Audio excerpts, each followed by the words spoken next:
August 3rd, 1943, Sicily. The air inside the 15th Evacuation Hospital hung thick with the metallic tang of blood and the acrid bite of antiseptic. Dust motes danced in shafts of brutal Mediterranean sunlight that pierced through canvas walls, illuminating rows of cots where men lay broken, some missing limbs, others staring hollow-eyed at nothing. The distant rumble of artillery provided a constant percussion, a reminder that the front was never far. Flies buzzed lazily over bandages. A medic moved between the wounded, his footsteps soft against the dirt floor. And then, suddenly, the tent flap tore open with violence, and Lieutenant General George S. Patton, Jr. strode in, pearl-handled revolvers gleaming at his hips, riding boots polished despite the war, his face a mask of fury barely contained. He moved through the wounded like a man inspecting troops, not casualties. He stopped at bedsides, asked questions, nodded at responses about shrapnel wounds and broken bones. And then he came to a young man sitting on a cot, trembling. Private Charles H. Kuhl, 21 years old. No visible wounds, no bandages, just a man shaking, staring at his hands. "What's wrong with you?" Patton's voice cut through the tent like a whip crack. "I guess I can't take it, sir," Kuhl whispered. What happened next would reverberate through the chain of command all the way to London, to the Prime Minister's war rooms, to the Supreme Commander's desk. What happened next would nearly cost America one of its most aggressive battlefield commanders. What happened next would force Dwight D. Eisenhower to choose between military necessity and moral clarity, between the needs of war and the principles men claimed they were fighting for.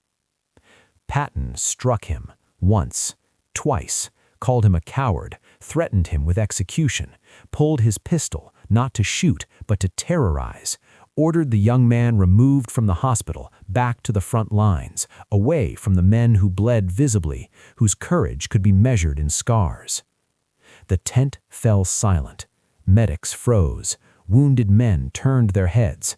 And somewhere in that silence, a line was crossed that would force the Allied High Command to confront a terrible question. What do you do when your most effective killer is also your greatest liability? The summer of 1943 was not going as planned. The invasion of Sicily, Operation Husky, was supposed to be the Allies' triumphant entry into Hitler's Fortress Europe, the first major step in the liberation of the continent. British and American forces had stormed ashore on July 10th, and by early August, they were grinding through Sicilian towns and mountain passes against determined German and Italian resistance. The campaign was succeeding, but slowly, bloodily, at great cost. And George Patton was impatient. He had watched with barely concealed rage as British General Bernard Montgomery took what Patton considered the glory roads, the coastal highways that led to Messina, the ultimate prize. Patton had been relegated, in his view, to a supporting role, protecting Montgomery's flank while the British supposedly won the laurels. It ate at him. Every day without a headline victory was a day wasted. Every hour spent in cautious advance was an hour gifted to the enemy. So Patton pushed. He drove his 7th Army with relentless fury.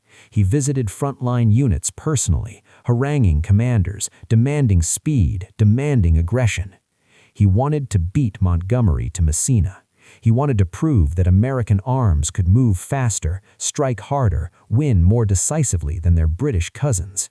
He wanted, above all, to be recognized as the greatest battlefield commander of his generation. But wars are not won by generals alone. They are won by teenagers and farmhands, by clerks and factory workers turned soldiers, by men who had never fired a weapon in anger until they landed on foreign shores. And these men were breaking. Combat fatigue, shell shock, battle exhaustion. The doctors had many names for it, but the soldiers themselves simply called it cracking up. Men who had fought bravely for weeks or months suddenly found themselves unable to continue. They shook uncontrollably, they wept, They stared into space, unable to respond to orders. Some screamed in their sleep, others stopped sleeping entirely. The mind, subjected to prolonged horror, simply shut down, refusing to process any more death, any more fear, any more waiting for the shell that might carry your name. The medical establishment in 1943 was beginning to understand that these were legitimate casualties, that the human psyche could be wounded as surely as the body. But understanding moved slowly through military culture, especially among the old guard, men like Patton who learned war in a different era, who believed that courage was a choice and cowardice was a moral failing. To Patton, a man who showed no visible wound was a man who had failed to choose bravery. This was the context, then, when he walked into that hospital tent on August 3rd. He was a general under immense pressure, driving himself and his men toward an objective that seemed to recede with every day, feeling overlooked and underappreciated. He was a man who believed that will could overcome any obstacle, that sufficient aggression could solve any military problem. He was a man who had built his entire identity around the notion that courage defined a soldier's worth. And then he saw Private Kuhl, sitting unwounded, trembling, admitting he couldn't take it. The slap was not calculated. It was rage made physical. It was frustration finding a target. It was a man who could not comprehend psychological injury expressing his incomprehension through violence. But it was also more than that. It was the collision of two entirely different concepts of what soldiers owed their country, what generals owed their men, and what humanity meant in the midst of mechanized slaughter. The incident might have ended there, buried in the chaos of campaign, except that 8 days later, Patton did it again. August 10th, the 93rd Evacuation Hospital. Another young soldier, Private Paul G. Bennett, 24 years old. Another case of combat fatigue. Another violent confrontation. This time, Patton struck Bennett with his gloves, threatened him with his pistol, and ordered him sent back to the front immediately. Witnesses reported the general was in a towering rage, his face red, his voice hoarse with fury. The medical staff was appalled. These were not isolated lapses in judgment, they were a pattern. A commanding general was physically assaulting soldiers under his command, soldiers who were patients in military hospitals. The doctors began to talk among themselves, and then to their superiors. Reports were filed, depositions were taken, and slowly, inevitably, the news traveled up the chain of command. It reached Omar Bradley, Patton's subordinate and rival. It reached Walter Bedell Smith, Eisenhower's chief of staff. And finally, in late August, it reached Dwight D. Eisenhower himself, Supreme Commander of Allied forces in the Mediterranean, the man responsible for the entire theater of war.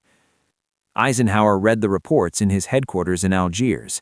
He read witness statements. He read medical officers' accounts of Patton's behavior, and he faced an impossible choice. On one hand, George Patton was arguably the most effective combat commander in the American military. His aggressive tactics, his ability to inspire troops, his skill at mobile warfare, these were assets that Eisenhower could not easily replace. The invasion of mainland Italy was coming. The cross-channel invasion of France, still in its planning stages, would require bold, experienced commanders. Relieving Patton might satisfy public opinion and military protocol, but it would deprive the Allied cause of a weapon it desperately needed. On the other hand, what Patton had done was indefensible. He had violated military regulations. He had abused soldiers under his command. He had demonstrated the kind of judgment that in peacetime would result in immediate court-martial and dismissal. How could Eisenhower claim to lead a military fighting for democratic principles while protecting a general who brutalized his own men? Eisenhower sat at his desk, chain-smoking, considering his options. He was not a man given to dramatic gestures or emotional decisions. He was an organizer, a diplomat, a coalition builder. He had reached supreme command not through battlefield brilliance, but through his ability to manage competing personalities and national interests. But he also understood something else, that leadership in war required moral as well as strategic calculations, that soldiers needed to believe they were fighting for something more than mere survival, that the difference between the Allies and the Axis powers was supposed to be more than just which side won. He could not simply sweep this under the rug. The reports were too detailed, the witnesses too numerous, and if the press got hold of the story, when the press got hold of it, because these things always leaked, the public outcry would be enormous. The American people would demand accountability. So, Eisenhower made his decision. He would not relieve Patton. Not yet. The military situation was too precarious, Patton's skills too valuable. But he would not protect him either. Eisenhower drafted a letter to Patton, private, direct, unambiguous. He described the incidents in detail. He told Patton that his conduct was unacceptable, that it violated military regulations and humanitarian principles. He ordered Patton to apologize personally to the soldiers he had struck, to the medical staff who had witnessed the incidents, and to every division under his command. It was a humiliation. For a man of Patton's pride, it was perhaps worse than dismissal. But it was also a lifeline. Eisenhower was giving him a chance to salvage his career, to demonstrate that he understood the gravity of his actions, to prove that he could be more than just an effective killer. But Eisenhower's problems were only beginning, because the story was about to reach London and Winston Churchill. Churchill received the news in the autumn of 1943 as Allied forces bogged down in the mountains of southern Italy, as planning intensified for the invasion of France, as the war entered what everyone hoped would be its final, decisive phase. The Prime Minister's reaction was complex. Churchill understood military necessity as well as anyone alive. He had spent decades studying warfare, had served as a soldier himself in colonial campaigns, had led Britain through its darkest hours when invasion seemed imminent. He knew that war required hard men willing to make hard decisions. He knew that generals who won battles were precious commodities, not to be discarded lightly for violations of peacetime sensibilities. But Churchill was also a politician, acutely sensitive to public opinion and moral perception. Britain had been at war since 1939.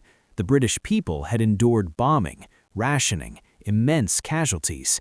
They needed to believe they were fighting for civilization, for decency, for a world that would be better than the one the Nazis offered. Stories of Allied generals brutalizing their own soldiers undermined that narrative. They suggested that perhaps the difference between sides was less clear than the propaganda claimed. And Churchill had another concern: the Americans. The alliance between Britain and the United States was the foundation of Allied strategy, but it was also fragile, built on competing interests and deep cultural differences. The Americans brought overwhelming industrial power and manpower, but they were also suspicious of British imperialism, resentful of what they saw as British condescension, determined to prove themselves equal partners rather than junior allies. Incidents that embarrassed the American military risked straining the relationship, creating friction that might affect strategic planning. So when Eisenhower met with Eisenhower, whether in person during one of their conferences or through their constant cable traffic, the question of Patton inevitably arose. There is no complete transcript of what Eisenhower said to Churchill about the Patton affair. The historical record provides fragments, memoirs written years later, official cables that hint at private conversations. But we know the substance of Eisenhower's argument because it was consistent with everything else he said and wrote during that period.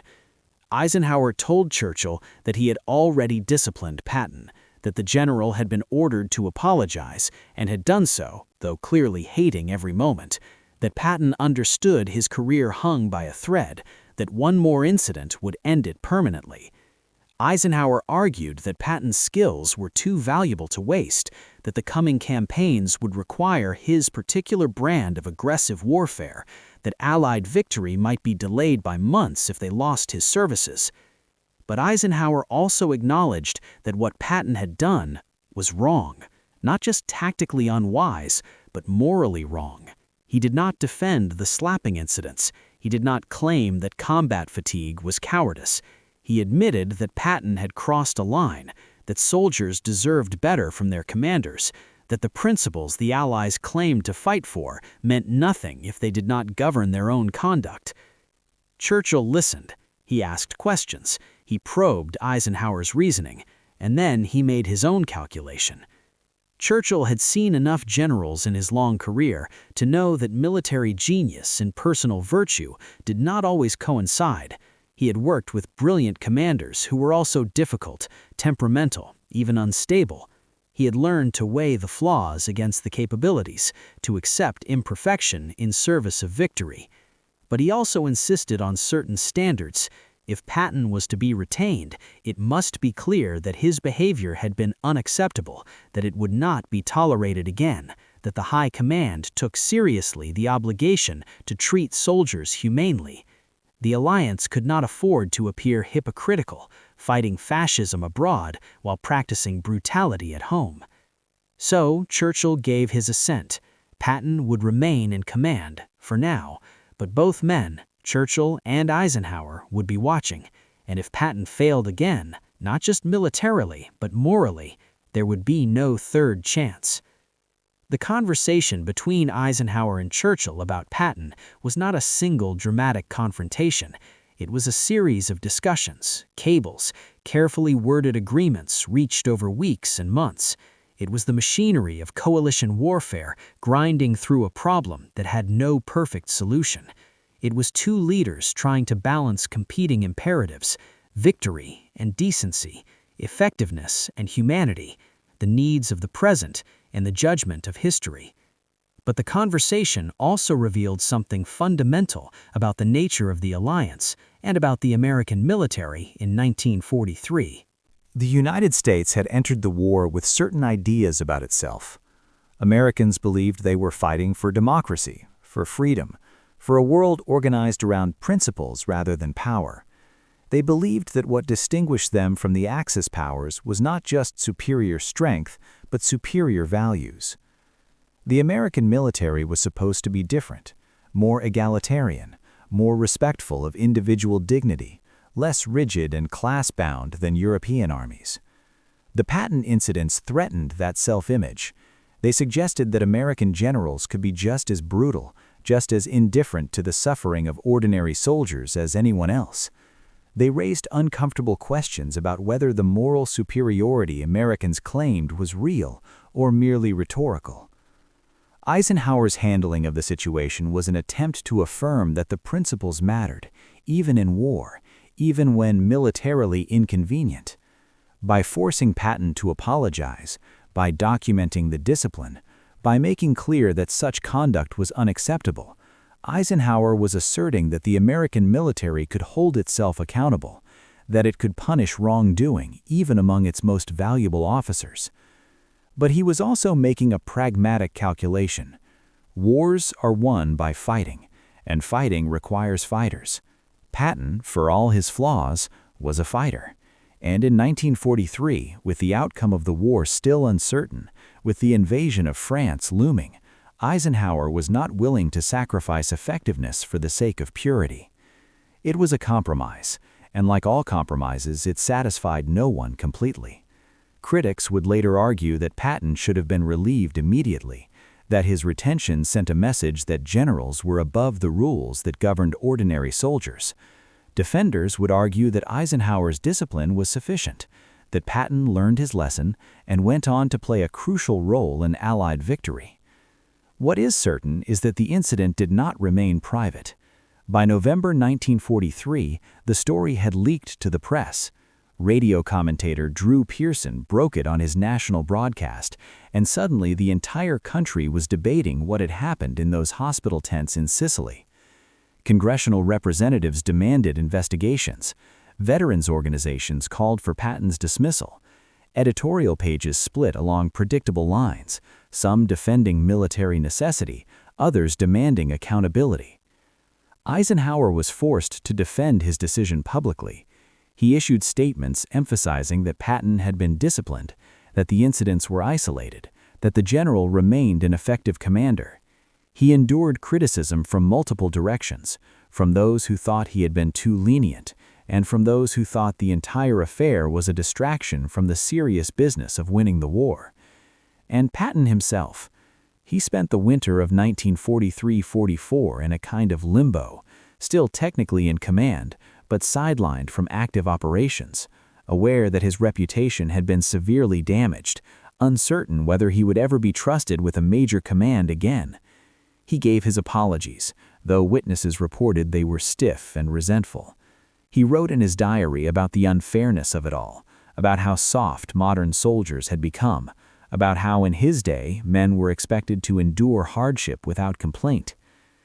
But he also must have realized at some level that the world was changing, that the old certainties about courage and cowardice, about what men owed their commanders and what commanders owed their men, were being questioned, that the war being fought in 1943 was different from the wars of his youth, not just in scale, but in moral complexity.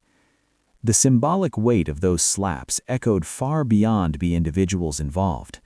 In one sense, they represented the collision between 19th-century military culture and 20th-century understanding of psychology. Patton had been raised in a tradition that glorified stoicism, that treated emotional suffering as weakness, that believed courage was simply a matter of will. The medical officers who treated combat fatigue represented a newer understanding, one that recognized psychological trauma as real and debilitating, that saw the human mind as something that could be wounded and required healing. In another sense, the incidents crystallized the tension between military efficiency and democratic values. Patton was effective precisely because he was ruthless, because he pushed men beyond what they thought they could endure, because he refused to accept limitations. But democratic societies claim to value individual dignity, to reject the notion that human beings are merely tools to be used and discarded. Could an army be both effective and humane? Could it win wars while still respecting the humanity of its soldiers? The questions were not new, but the war forced them into sharp relief. Because the scale of World War II was so immense, because it consumed entire societies, because it required total mobilization of resources and people, the contradictions became impossible to ignore. Millions of civilians were being asked to become soldiers, to kill and risk death, all while being told they were fighting for freedom and human dignity. If those principles did not apply to the soldiers themselves, what did they mean? Eisenhower's conversation with Churchill, whether it happened in a single meeting or over multiple exchanges, was ultimately about these larger questions. Both men understood that they were not just managing a difficult subordinate, but navigating fundamental tensions in how democratic societies wage war. Churchill, who had seen the British Empire's slow decline, who understood that the world after this war would be different from the one before, recognized that public opinion mattered in ways it had not in previous conflicts. Soldiers and their families had votes, they read newspapers, they would remember how they were treated. An army that brutalized its own men would lose the moral authority necessary to sustain public support. Eisenhower, who would later become President of the United States, who understood American political culture perhaps better than any other general officer, knew that Americans needed to believe their cause was just. They would endure enormous sacrifice, but only if they believed it was for something more than mere national interest. Stories of generals slapping shell-shocked soldiers undermined that belief. They suggested that the military cared more about victory than about the men who fought for it. So both men agreed Patton would continue to serve because his talents were needed, but he would do so under constraints, with the understanding that his behavior was unacceptable, that further incidents would not be tolerated, that effectiveness alone was not sufficient justification for command. It was not a heroic decision. It was not a clear moral victory. It was the kind of messy, pragmatic compromise that characterizes democratic governance in wartime, an attempt to balance competing goods, to accept imperfect solutions, to muddle through as best one could. Patton did return to prominence. By D-Day, June 6, 1944, Eisenhower had decided to give him another chance. Patton was given command of the Third Army, and in the breakout from Normandy that summer, he vindicated Eisenhower's faith in his tactical abilities. His armored columns raced across France with exactly the speed and aggression that Patton had always promised. He became once again a hero to the American public, featured on the cover of Time magazine, celebrated in newsreels. But he never forgot that period in late 1943 when his career hung by a thread, when a moment of rage had nearly cost him everything. In his later writings and speeches, Patton never quite admitted he had been wrong to slap those soldiers. He could not. His entire identity was built on the belief that will and courage were supreme, that softness was the enemy, that true warriors accepted no excuses. Yet he also modified his behavior. He never again physically assaulted a soldier, never again made quite so public a display of contempt for combat fatigue. Whether this was genuine learning or merely calculated self-preservation is impossible to know. Perhaps it was both. The soldiers he struck took different paths. Private Kuhl eventually returned to duty after treatment and survived the war. Private Bennett was discharged on medical grounds. Both lived the rest of their lives with the knowledge that they had, however briefly, at the center of a controversy that nearly changed the course of the Allied command structure. And what of the larger questions the incident raised? The tension between military effectiveness and humanitarian values did not disappear. It resurfaces in every conflict, in every debate about interrogation techniques, about drone strikes, about the treatment of prisoners and civilians. Democratic societies that wage war must constantly renegotiate the balance between what is militarily useful and what is morally acceptable. The conversation between Eisenhower and Churchill established a precedent that Allied commanders would be held accountable for how they treated their own men, that effectiveness was not the only criterion for command, that principles mattered even in the midst of total war. It was not a complete victory for those principles. Patton was retained, after all, his skills deemed too valuable to lose. But neither was it a complete capitulation to military necessity. Lines were drawn, standards were articulated. The message was sent that some behaviors were beyond the pale, even for successful generals. In the years after the war, military psychiatry advanced enormously. Combat fatigue became PTSD, recognized as a legitimate injury, treated with a seriousness that would have been unthinkable in Patton's youth.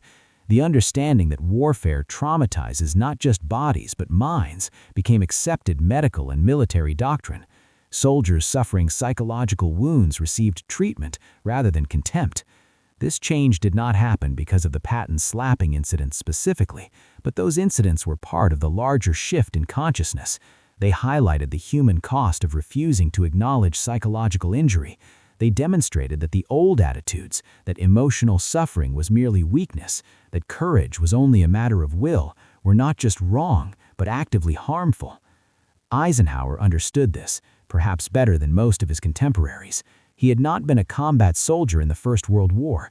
He had been a trainer and organizer. He saw war from a systems perspective, understanding that armies were complex human organizations, not just collections of weapons and tactics. He knew that morale, psychology, and the sense of fighting for something worthwhile were as important to victory as tank production and air superiority. When he made the decision to discipline but retain Patton, Eisenhower was applying that systemic understanding. He was weighing not just the immediate military situation, but the long-term health of the American military as an institution, the sustainability of public support for the war, the credibility of Allied claims to moral superiority. Churchill, approaching the question from a different angle but reaching a similar conclusion, understood that Britain's position in the post-war world would depend partly on maintaining the moral high ground. An empire in decline could not afford to seem barbaric, could not afford to validate criticisms that British military tradition was brutal and inhumane. If the Americans, with their idealistic rhetoric about democracy and freedom, were to be Britain's primary ally in the New World Order, then accommodating American sensibilities about military conduct was simply good strategy. The story ends, as all war stories must, with reflection on what was fought for and what was won.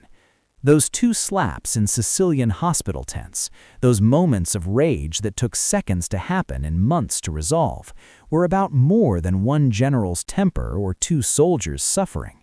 They were about the kind of military and the kind of society the Allied powers wanted to be. George Patton believed in an older code, that warriors were a breed apart, that compassion was weakness, that victory justified almost any method. He was brilliant at what he did. His Third Army's dash across France in 1944 remains one of the great military achievements of the war. But his brilliance came with a cost, a ruthlessness that sometimes crossed into brutality, a conviction that human beings were tools to be used, rather than individuals with dignity and limits. Dwight Eisenhower believed in something different, that military organizations in democratic societies must be bound by more than just effectiveness, that how you won mattered as much as whether you won, that the principles you claimed to fight for must govern your own conduct. He was not a crusader. He made compromises. He retained Patton despite knowing the man's flaws.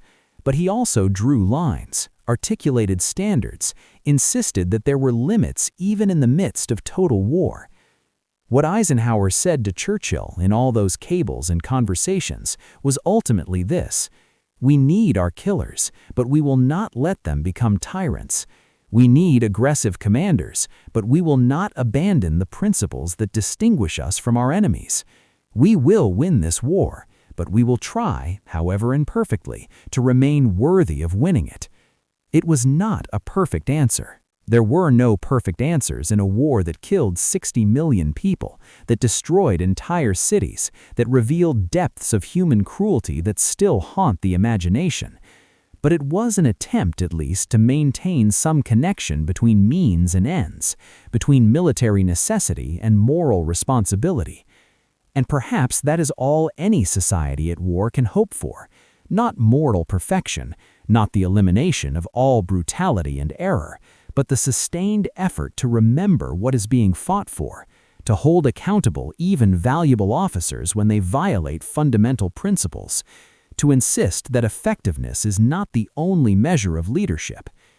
Those two soldiers trembling in hospital tents became symbols of something larger than themselves. They represented every soldier who reached the limit of endurance, who cracked under strain that would break any human being given enough time and horror. Patton's slaps represented the old dispensation, the belief that such men were merely cowards who deserved contempt. Eisenhower's response represented the emerging understanding that courage is not infinite, that psychological wounds are real, that soldiers are human beings who can be broken by war's demands. The conversation between Eisenhower and Churchill, whatever its exact words, was a reckoning with that reality. It was two leaders in the midst of history's most destructive war, trying to ensure that their own side remained, in some meaningful sense, the side worth fighting for. The answer was never certain. It required constant vigilance, constant willingness to discipline even valuable subordinates, constant effort to remember that the enemy was fascism and tyranny, not merely the armies of specific nations. It required accepting that wars fought for democratic principles must be fought, however imperfectly, according to democratic values. Patton gave the Allies speed and aggression and tactical brilliance, but Eisenhower gave them something more important, the effort, at least, to win without becoming monsters in the process. And that effort, more than any single battle or campaign, is what separated the Allied cause from the darkness it opposed. In those hospital tents in Sicily, in those cables between Algiers and London, in the decision to discipline and retain rather than simply cover up or excuse, in all of that, the character of the alliance was revealed. Not perfect, not unstained, but striving, however imperfectly, towards something better. And in the end, perhaps that is what victory required. Not just better weapons or more factories or larger armies, but the conviction that how you fought mattered, that soldiers deserved to be treated as human beings, that the principles proclaimed in speeches must sometimes be defended even when militarily inconvenient. What Eisenhower said to Churchill, stripped of all diplomatic language, was this: "We are better than this. We must be better than this. Because if we are not, then what exactly are we fighting for?"